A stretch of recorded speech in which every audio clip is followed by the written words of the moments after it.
Entendes o que estás lendo? O podcast que te leva através das páginas da Bíblia, livro por livro, capítulo por capítulo. Uma exposição bíblica emocionante. Aperte os cintos e embarque comigo nesta viagem.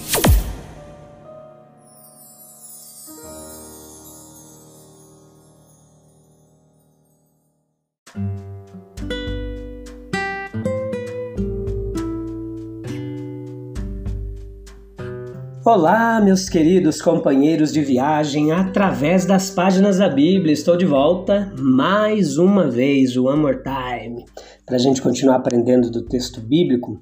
Hoje nós vamos ver Marcos capítulo 7, a parte 2. Vamos continuar falando daquela mulher Sirofenícia. Tem bastante coisa para a gente aprender sobre ela e sobre Jesus ali, como que era aquela situação aqui no capítulo 7 de Marcos. Tudo bem com vocês? Eu espero que sim, muito bom tê-los de volta e a gente vai aprender muita coisa legal hoje. Se você está gostando, compartilha, chama mais gente para aumentar essa comunidade que tem crescido a cada dia.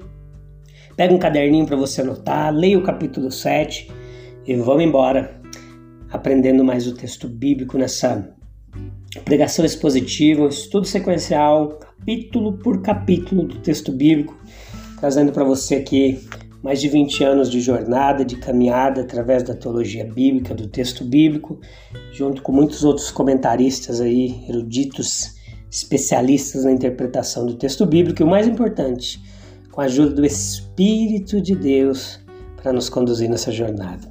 Então veja que o nosso Senhor, durante o seu ministério, ele frequentemente buscava um lugar sozinho, um tempo sozinho. Olha só que interessante.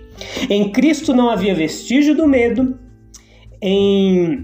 Hoje é o capítulo 7, parte 2, tá? Só lembrando aqui, o episódio número 467, a sexta temporada. A gente tem que ter esse marcador aqui para não se perder, tá bom? Então veja que em Cristo nunca houve um vestígio do medo de homem. Também nunca demonstrou o menor indício de egoísmo, que levaria-nos a se fechar no estreito círculo dos nossos mesquinhos interesses pessoais. Não, pelo contrário, toda a sua vida, o fato dele ter vivido aqui, a morte que ele poderia facilmente ter evitado, mostrou conclusivamente que ele não veio para ser servido, mas para servir e dar a sua vida em resgate por muitos. Nós podemos de imediato e com confiança deixar de lado qualquer explicação da retirada de Cristo de um lugar ou povo que seja tirada de alguma suposta imperfeição naquele que era absolutamente sem pecado. Ao mesmo tempo, meus queridos ouvintes, nós devemos se lembrar que nem sempre nós podemos descobrir com certeza quais eram as razões das ações do nosso Senhor. Não apenas porque elas não são mencionadas pelos evangelistas, mas também porque sua natureza ela transcendeu a nossa. Ele estava muito além da nossa compreensão. Ele era tão verdadeiramente o Filho do homem quanto o Filho de Deus. A sua vida não teria sido completa, não teria tocado a nossa em tantos pontos, se pudéssemos compreendê-lo completamente. Portanto, embora ele tivesse que fazer um trabalho tão estupendo, que afetaria os destinos do mundo e do universo invisível de Deus, não há sinais em sua vida de agitação ou impaciência. Ele esperou 30 anos antes de pregar o evangelho, embora ele se permitisse apenas 3 curtos anos para o seu ministério público, ele o interrompeu várias vezes. E quando no trabalho ele estava tão lento que poderia parar em seu caminho para Jerusalém para curar um mendigo cego, ou para parar no caminho para salvar uma criança moribunda, a fim de curar e ensinar uma pobre mulher na multidão que se aglomerava, que lição para nós, nessa era de vida rápida que nós temos. Que lição, que repreensão à nossa ansiedade e inquietação. Sem dúvida, nós deveríamos ter que sacrificar algo para interromper o trabalho como nosso mestre fez de fato. Essa é uma forma moderna da gente tomar a cruz e seguir ele. Sim, será um erro fatal fatal a gente deixar que os negócios dessa vida, elas afastem a oração de nossa vida. O Cristo ocupado, às vezes pode estar sozinho, e ele não poderia ter sido tudo o que é para nós se não fosse assim. No deserto da tentação ele estava sozinho, e a verdadeira luta de toda a vida humana é travada e vencida na presença daquele que vê tudo em segredo. A maior agonia de Cristo foi suportada na solidão. E em nosso Getsemane, meus queridos, até os amigos nos falham, mas o nosso Deus continua próximo. É bom às vezes estar sozinho, sabe? Desde que estejamos sozinhos com Deus, com Jesus, como Jesus estava sozinho com Deus. Quando a raiva dos fariseus foi intensamente despertada, e nenhuma raiva é mais irracional e diabólica do que aquela que se baseia professamente em uma confissão religiosa, sabia? Em uma convicção religiosa. Perigosíssimo. Foi bom para eles que o objeto de sua ira desaparecesse por um tempo. A retirada de Cristo salvou repetidas vezes o terrível crime que eles cometeram no Calvário. Permitiu o abrandamento da empolgação apressada, que os prejudicou, e deu-lhes tempo e oportunidade para recuperar pensamentos melhores e mais sábios sobre o Senhor. O amoroso Salvador, ele teria ajudado até mesmo aqueles que o odiavam. Eles viram seus milagres, maravilharam-se com eles, discutiram, se aglomeraram para ver mais, sem a menor percepção de seu significado espiritual. Era para o bem daqueles que precisavam dele, que ele deveria ser procurado.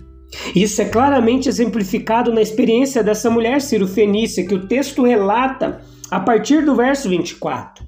Os discípulos tentaram afastá-la, mas Jesus queria que ela viesse, tinha ido para lá em parte para que ela pudesse vir.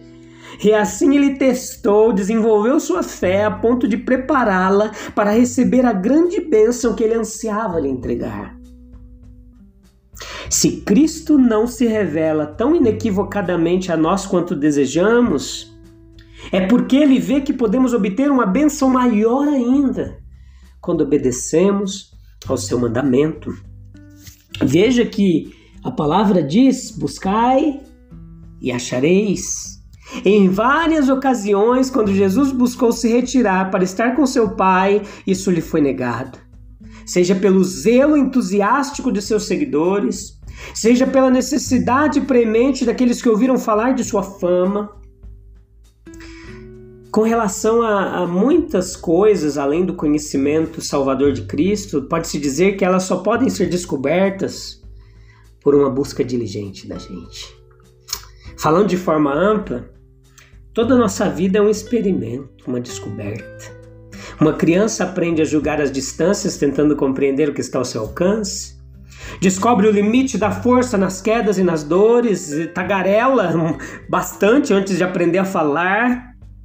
Muito pouco do que sabemos veio intuitivamente. Se em relação a outras coisas boas essas palavras são verdadeiras, não é irracional que elas sejam verdadeiras para aquele que é o maior bem que nossas almas podem ter ou a eternidade pode revelar. O nosso texto aqui implica o que outros versículos afirmam explicitamente, que Cristo, na plenitude de sua salvação, não vem a nós quando estamos espiritualmente inertes, mas quando o Espírito Santo nos mostra que precisamos dele, e quando buscamos ele, ele será encontrado por nós. A verdade sobre a qual desejamos enfatizar aqui hoje, agora, neste momento, é esta: que mesmo nos dias de seu ministério terreno, se Jesus foi encontrado como Salvador ou não, dependia da condição daqueles que buscavam. Não era uma questão de lugar, mas de propósito. Compare essa história com o incidente narrado na primeira parte do capítulo anterior. Lá nós lemos sobre a sua visita a Nazaré, a gente viu aqui, a sua própria cidade, onde deveríamos esperar que ele fosse procurado com mais avidez, mas ele não podia revelar-se lá como desejava fazer, por causa da incredulidade daquele povo. Havia uma certa mulher, gentia de nascimento, pagã por religião, que queria encontrá-lo, e dela ele não podia ser escondido. Caráter pode ser, mas circunstâncias não podem ser uma barreira entre a alma que deseja Cristo. Os pastores de Belém que ouviram o canto dos anjos acreditaram em sua mensagem e encontraram o santo menino.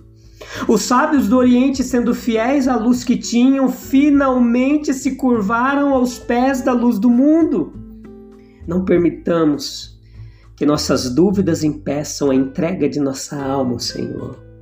Lembre-se da história patética de José quando ele era o senhor do Egito.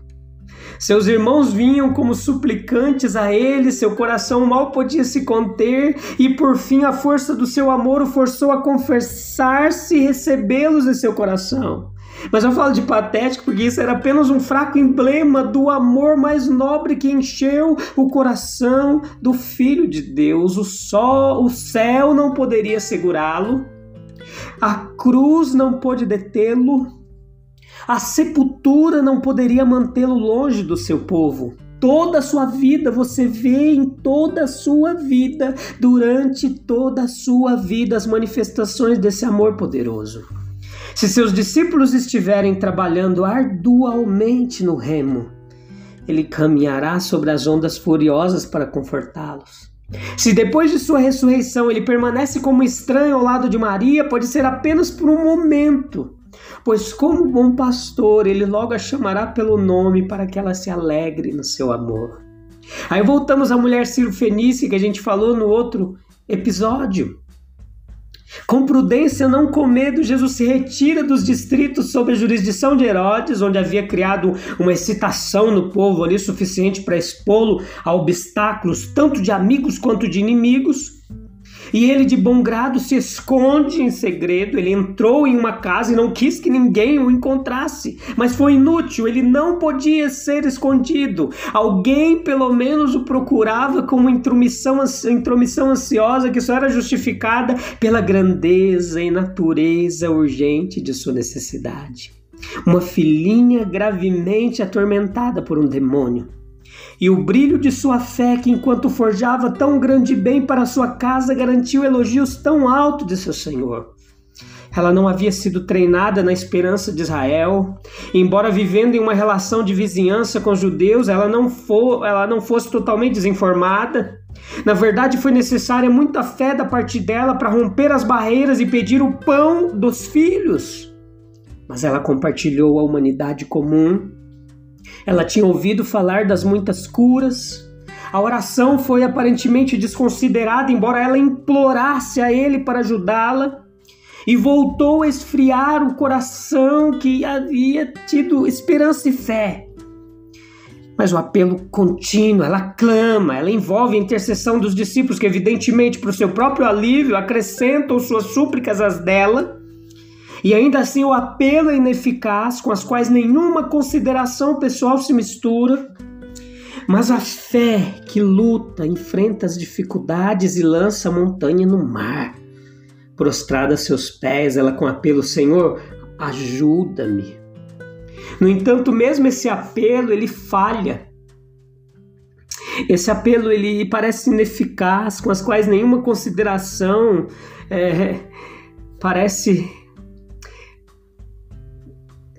Mas, entanto, ela continua: sim, Senhor, é verdade, eles são os filhos, eu sou apenas um cachorrinho.